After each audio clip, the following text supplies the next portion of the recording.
So let's talk about these NBA player podcasts that has taken the league by storm. And in my opinion, I think it's great for the league because we need the players giving their own perspectives. Because why would you not want to hear from the people who actually play the game, right? And when I'm seeing guys like Gilbert Arenas, JJ Redick, even Pat Bev, Draymond Green, and all these Jeff Teague. I think Jeff Teague's hilarious. If you haven't watched his stuff, he's funny. I just think to myself, it's really important that we really watch these shows so we can gauge and understand the game better.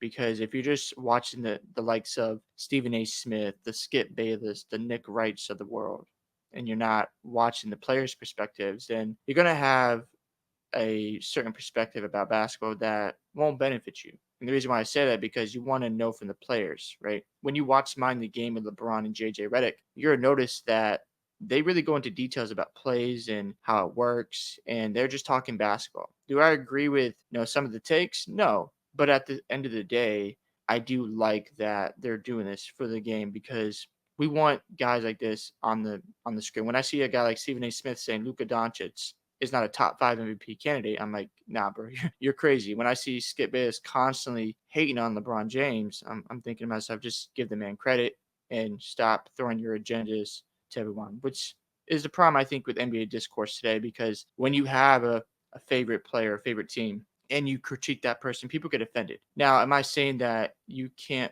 be completely non-biased? No, that's impossible. You're going to have your biases. You're going to have your favorites. Like, for example, one of my new favorite players right now is Victor Wembanyama, and you'll probably hear me talk about him as he continues to elevate. And I believe he'll be the best player in 3 or 4 years. I don't think there's any doubt in my mind. Now, you could say that's some bias. Sure, that's fine. I can definitely agree with that. But at the end of the day, I'm not going to say right now he's the best player because I think that's a bit much. You see, there has to be some balance with these conversations. I do want to play the clip with Uncut Hoops. He gave his take on what he thinks about today's league and with the players having their own shows, and we're going to get right into this. When it comes to the 2020s era, the fastest growing trend is the player podcast. And you have guys who are superstars, role players, bench warmers, all nowadays who have their own podcasts. And looking across the spectrum, there's good player podcasts, great ones, and a lot of them that are just plain old awful. Now, looking at one of the better player podcasters, we have JJ Redick. And when discussing X's and O's, different game plans, matchups, Redick is always on point. But where he loses me is in interviewing current day players, former teammates, even his own friends. This guy never pushes back or offers fair criticism. Case in point with Kevin Durant. Here's the thing right off the bat, that might not be his style. And if you don't like the fact he's not criticizing players, it might not be his, agenda. Part of JJ Redick's show is just to get a player's perspective and let them share their stories. You might not like the fact he isn't pushing back, but he's just letting the guys talk and they just want to chat and reflect. And, that might not be his platform. And so the pushback on JJ, I mean, again, do I agree with everything he says? No. But in this case, I don't know. I just think when it comes to JJ Redick, he's just here to interview the guys, give them a safe space to talk their game and have their own discourse and own opinions. So let's just keep on going. Redick never will push back on Kevin Durant, call it his leadership, or his bad play on the court. And if anything, he'll chastise you, the fan, for pointing out these things and being critical of one KD. And I mean this. I really do. I'm not just. I'll go on First Take next week and say that I think whatever happens for the rest of Kevin Durant's career, we're gonna look back in like 10 or 15 years and be like, why the did we spend all this time with all the discourse and not just appreciate literally one of the greatest basketball players to ever play this game? No. No, I don't think I will. Now, stopping it right there, the overall idea, you can't, quote, appreciate greatness and be critical at the same time. I just do not buy that. Because, of course, looking at Kevin Durant, obviously a great player, one of the best players. Now that makes sense. You should be allowed to share your opinions. And that's one of the things I notice. Like if you have a podcast, you're not a former basketball player, that you shouldn't be allowed to share your thoughts. So I get that part. Like you can critique, you can give your own thoughts on how they performed, but not too much. These guys are still basketball players at the end of the day, and whether it's Kevin Durant, Giannis, or another NBA player not showing up in the playoffs, it doesn't mean they're a trash player. Go play them 1-on-1 and see how you do. So I think what JJ Redick is saying there is like we should appreciate Kevin Durant, and I know people hated him for leaving the OKC and going to the Warriors, but I want to go back even further than that. When LeBron James went to Miami, when I look back at how I behaved, I really wish I just appreciated LeBron during that time because I loved him in Cleveland. And when he came back to Cleveland, I was just really happy he got that third title. So for me, going forward, one thing I'm really working on is just not hating so much on a player because that leads to agendas. Now, I'm not saying I'm not going to have my favorite players or my favorite teams, but at the same time, I just think it's important that just hate. Like say, oh, they're a bum. They have no game. They don't have a bag. All this rhetoric and these topics of discussion. I just think I'd rather appreciate them for what they're doing, what they're accomplishing. LeBron James to me is the second greatest player ever. Now, again, I think Jordan's the GOAT, but I'm not here to have a whole discussion about that because I just think it's a big waste of time. I'd rather just focus on LeBron the rest of his career and see what he does in his playoffs coming up, see where he ends up with his legacy. And that's it. When it comes to free agency, it's a business decision. People are allowed to go where they want, whether you like the move or not. They're like, if Kevin Durant was on the market, I'm a Celtics fan. If he was available to go to Boston, they better sign him. There's just no doubt. If you're saying, oh, I don't want Kevin Durant, then you don't know basketball. If you say, oh yeah, it would be unfair advantage to the league, who cares? You would be supporting that move as a real fan of your team. If Kevin Durant was on the market, you would want him on your squad. That's just a reality. Or if LeBron James was available, you would want to sign him. Why not? Don't you want to assemble the best team so you can win a title? Isn't that what it's all about? Is winning championships? Now people complain about this era like, oh, well, they want to have the best teams and yada, yada, yada. It's a business decision at the end of the day. You might not like the move. You might not support it. But at the end of the day, they chose to go there. And that's really, I think the emotional component can get a bit much. And now there's Kevin Durant. Should he, have a deeper playoff run? Yeah. But if we look at the last 5 years, he's going to talk about it, how Kevin Durant, it's the same, narrative. He hasn't done anything since the Warriors. Well, if we look at the last 5 years, he had the injury, right? Comes back. His foot was on the line. Last year, they were the only team that pushed the Nuggets to 6 games. And they didn't have Chris Paul after game 2.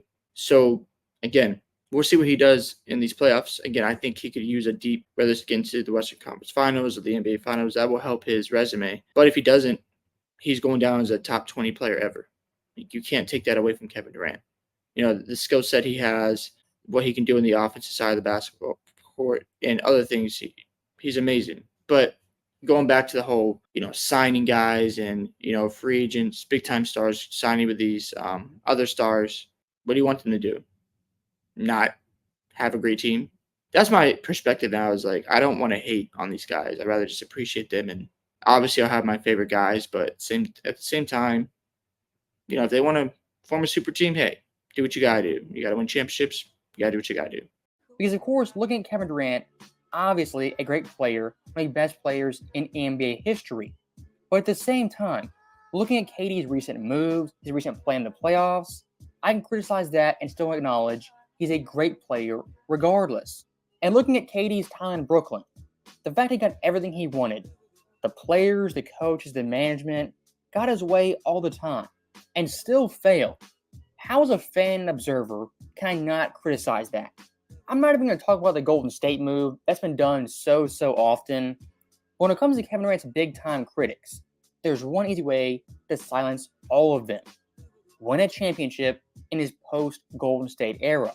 We're going to keep this in the podcast. Yeah. And there'll be a million comments on YouTube about why I'm wrong and why he shouldn't have left Oklahoma City or blah, blah. Who fucking cares? He's literally one of the greatest players ever. And we spend too much time on the bullshit instead of just appreciating his night-to-night greatness. Now, stopping right there one last time, when it comes to the quote-unquote BS with Kevin Durant, I would say the majority of it is self-inflicted. I mean, last month, Kevin Durant himself came out of the blue and declared himself one of the best players of all time, if not the GOAT. Here's the thing about that. When you're a basketball player in the NBA, you're going to think you're the best player on the basketball court. You want to have that mentality. So for Kevin Durant to say he's the GOAT, what else is he supposed to say there? So right there, I'm like, whoa, okay, bro. If he thinks that, he's in the league. He plays basketball. He does this for a living. So if I'm over here dropping 30 a night, I'm getting buckets on you, I can do whatever I want on the basketball court. You're going to ask me that question? I'm going to say I'm the best player. Even if it sounds insane, I have to think that way. I have to have that mentality, because if I don't, someone has a competitive edge over me mentally. So to say like Kevin Durant shouldn't have never said that, he's getting backlash. Well, that's his opinion. He plays in the league. Giannis should think he's the GOAT. Other Luka should think he's the GOAT. Jokic should think, like, it's okay to have that mentality. If he wants to say he's the best, that's his opinion. You don't have to like it, but the players are going to think that way because they play basketball. It's just really that simple. Once again, as a fan, hearing Kevin Durant say that, disagreeing with that, am I not allowed to push back, give my own input, and criticize Kevin Durant for being well out of bounds? I think so. But for Redick, what he would want is you as a fan be a mindless drone, just eat it up, and not be critical. And I think all the big-time Kevin Durant critics, if he won a championship, had a great playoff run, they would acknowledge that and give him props. But here's the thing.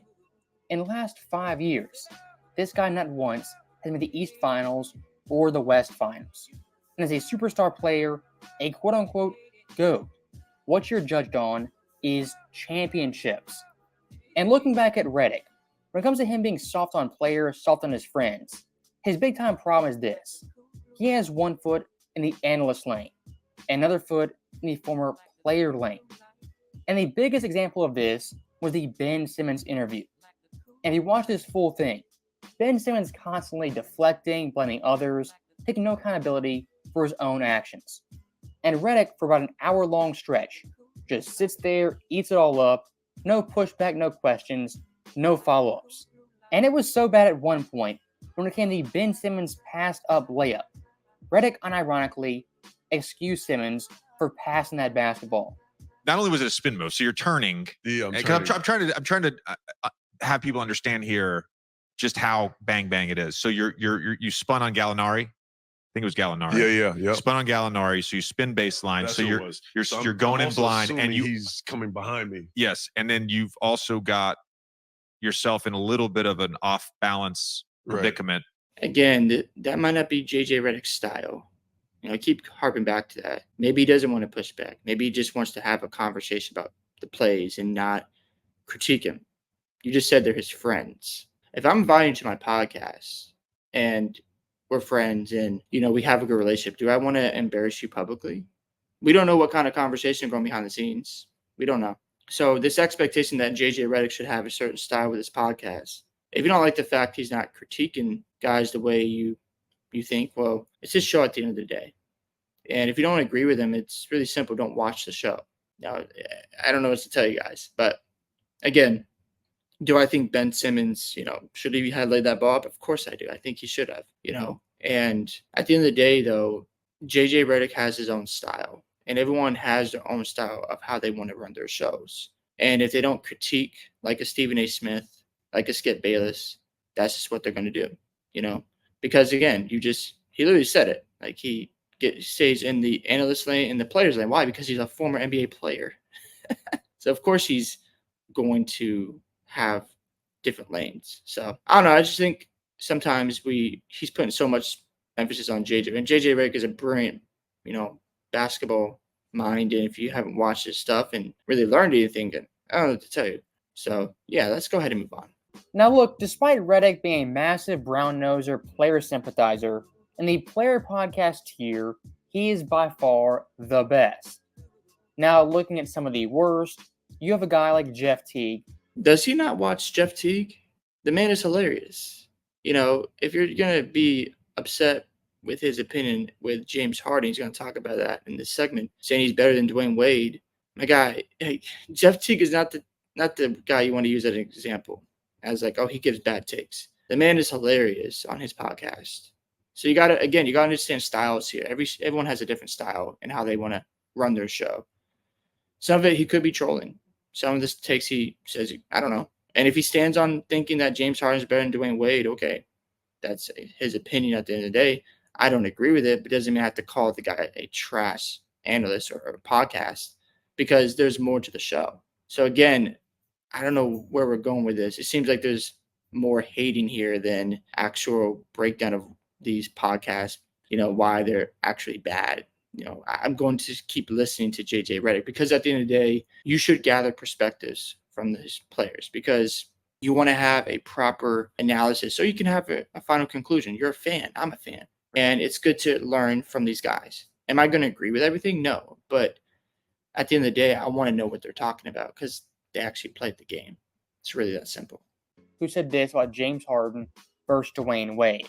I think James Harden is the number 3 shooting guard all time. Me, just like watching this game, going against him, competing against him. Like, it was a real life scheme. Like, you had to scheme for D-Wade too. Mm-hmm. But James Harden, when he was by himself in Houston, bro, they was going to the Western Conference Finals every year. They was doing all this stuff. So, stopping right there, you're calling James Harden the third best shooting guard in NBA history. That on its own is a bad take. But saying James Harden was better than Dwayne Wade, I mean, you're out of your mind. And when it comes to Jeff Teague making his case for Harden being better, he said, quote, James Harden by himself was in the West Finals every single year. Looking at James Harden's time in Houston, 8 total years, only twice did he make the West Finals, 2015 and 2018. And both years lost the Golden State Warriors. And saying Harden those years was, quote, by himself, implying he had no help, that also is a bold-faced lie. 2015, Dwight Howard, who the previous year was an All-Star and second-team All-League. His supporting cast, his role players, Josh Smith, Trevor Ariza, Corey Brewer, and Terrence Jones. Now, you might say that supporting cast, not the greatest in the world. And look, I agree with you guys. But looking at that Rockets supporting cast, they saved James Harden in the NBA playoffs. As in Game 6 versus the Clippers in the second round. We're going to give this as an example. The Clippers choke all the time. So what are we doing here? That Chris Paul, Blake Griffin team, they had a hard time as well getting deep in the playoffs. And you need role players to carry you sometimes. And just because James Harden was on the bench doesn't make him not elite. Do I think he's better than Dwayne Wade? No. Do I think he's a top 5 shooting guard? Yes, I do. I do think James Harden's a top 5 shooting guard all time. At the same time, using this example of the Clippers and Rockets, I don't know. That series was crazy to me. The Clippers should have won that series, but when I look back at the Clippers, I expect them to fail. I expect them to choke. I just do. Go watch the recent game with the Lakers and the Clippers where LeBron James went on that huge run in the fourth quarter, and the Clippers melted down. So I don't know. I just think, and again, the whole Jeff Teague thing, he's a funny guy. He's hilarious on his podcast. So I don't know. That's not the best example to me when we're talking about the worst podcast players right now. James Harden not on the floor. The Rockets were down by 19 points, face elimination. From that point on, minus James Harden, the Rockets would outscore LA by 31 points, dropping 40 in the fourth quarter. Look at the 2018 Rockets, again a team that is apparently no help. Chris Paul, Eric Gordon, Clint Capella, P.J. Tucker, and Trevor Ariza. This Rockets team right here was a juggernaut and supposedly could compete with the Golden State Warriors. And that year's West Finals, they certainly did. But like many James Harden years before, in the big-time pinnacle moments, he came up short. In Game 7 versus Golden State, yes, he had his 32 points, but on 41% shooting, 2 of 13 from deep, with 5 turnovers. Bro, they was going to the Western Conference Finals every year. They was doing all this stuff. And he was unbelievable, averaging 35, 8. Yes. He's one of the easiest scorers there's been. Like, he was unguardable. And no offense, I ain't trying to disrespect D-Wade.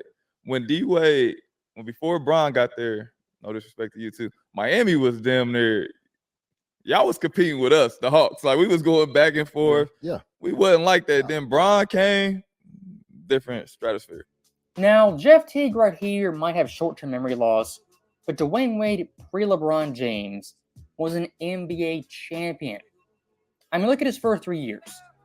First year, lost in the second round. 05, went to Game 7 of the East Finals, unfortunately lost. And 06, of course, made the East Finals again, and then won the championship versus Dallas. Dwayne Wade at only age 24, waited versus the Pistons and the Mavericks. It's better than anything James Harden has done his entire career. Now, that's a good point there. Dwayne Wade was fantastic as a shooting guard.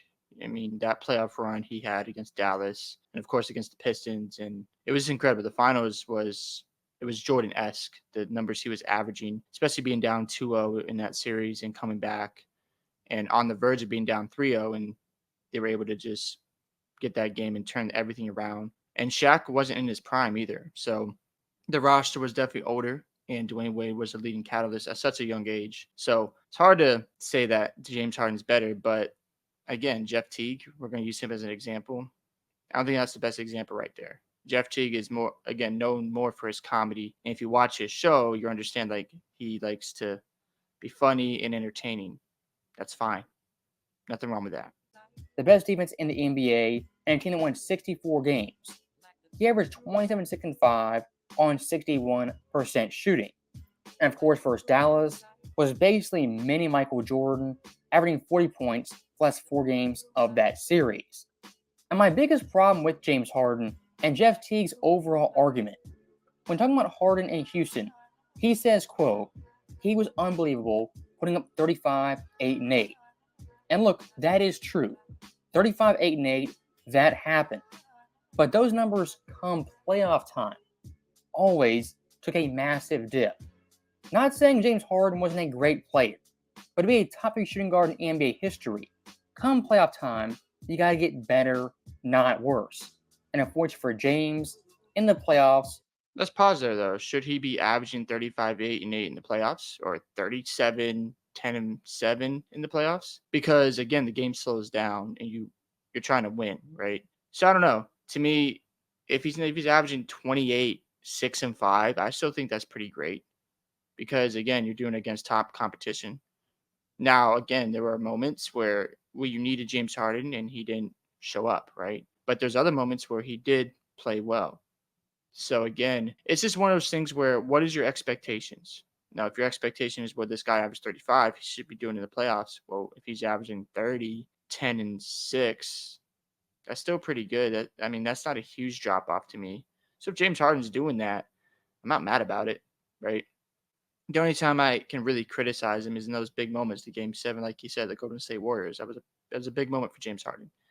And you look at other moments where I remember the Spurs series where it was Game 6 and Kawhi Leonard wasn't in that game and they got ran off the court. So again, those type of moments you can bring up, but to say like he had a massive drop off, I don't know about that one because one of the stats I saw against the Warriors, he was at I think 27, 6, and 5 in 2018. Is that terrible? I don't think so. That's pretty solid numbers to me. Now, again, you can critique the Game 7, but he still had 32. I know he had the 5 turnovers, but name me one basketball player who doesn't have multiple turnover games in big moments. Unfortunately, James Harden has had a lot of those, but at the end of the day, I still think he's a phenomenal basketball player. And who knows, maybe he'll get a championship at the end of his career, and all this narrative talk will end, and we'll have a different conversation about James Harden. We'll see. Was a big-time dropper. So that right there is the end of the video. But when it comes to these player podcast clips, I've got at least 10 of these awful takes in the chamber ready to go at any given moment. From Draymond Green to Jeff Teague, Udonis Haslem. Again, I still think you should have an open mind when it comes to content in the NBA because you don't want to be so locked into your own opinions that you can't receive information or engage in content from these players because you can learn a lot from them. And of course I want to because they played the game. So again, Can you remove all biases? No, that's impossible. Like my favorite team's the Boston Celtics. One of my favorite players all time is Kobe Bryant and Victor Wembanyama. But I don't have Kobe as a top 5 player ever. I don't think Victor Wembanyama is the best player right now. I don't think that. He still has to grow his game. And then when it comes to the Celtics, I don't think they're going to win the championship this year because I think Denver's better. I have my reasons for that. So yes, do I have my biases? Of course. But my goal is to try to be as objective as possible and have healthy conversations about basketball. Because in the discourse today in the NBA, if you criticize the favorite player, if you have something to say about the team, people get really emotional. And if it's just facts, it's facts, right? When I share things about Boston, I have concerns about the clutch situations. I got plenty of evidence to back that up. Plenty of evidence for this season and previous seasons. So is it going to be different? We'll see. But I have to go based off what I've seen from them in the past. If I talk about, Luka Doncic not being the MVP right now over Jokic, I don't hate on Jokic. I mean, you hate on Luka. It's just we're in the era of these guys winning MVPs between Embiid and Jokic. And if Embiid was fully healthy this year, he is clearing the MVP conversation. The numbers he was putting up and the adversity he had to overcome when James Harden got traded to get that team as a top 3 seed. And hey, if the Sixers go into the playoffs and knock out the Bucks in the first round, or they push Boston to 7 or knock out the Celtics, we're having a different conversation about Joel Embiid, right? Because you can say, like, if he's healthy, this man's the MVP, right? Because they fell off a cliff, and now Sixers are playing good basketball at the right time. So we'll see how that turns out. Now, again, of course, Embiid has to not only just stay healthy, but show up in the playoffs because there's been moments where you can talk about injuries, but you got to be the guy. So we'll see how that turns out. But again, back to the whole bias thing is you're never going to not be biased. That's impossible. But I think you can be as objective as you can. These takes here, I don't know. I just think it's a bit much on the NBA Player Podcast. I don't know if there's a lot of great points here made. I mean, besides the James Harden one, I get that. And being able to share your opinions, I understand. I definitely agree with that. But the Kevin Durant take, the James Harden, Dwayne Wade thing is okay. And using Jeff Teague as an example, I don't know. Jeff Teague's a funny guy. So, yeah. Hope you guys enjoyed this video today. Whatever your thoughts are on NBA Player Podcast. Do you like them? Do you always agree with them? I don't, but I want to hear your thoughts on what you like about them. Also, don't forget to like and subscribe to the channel, and I'll see you in the next one.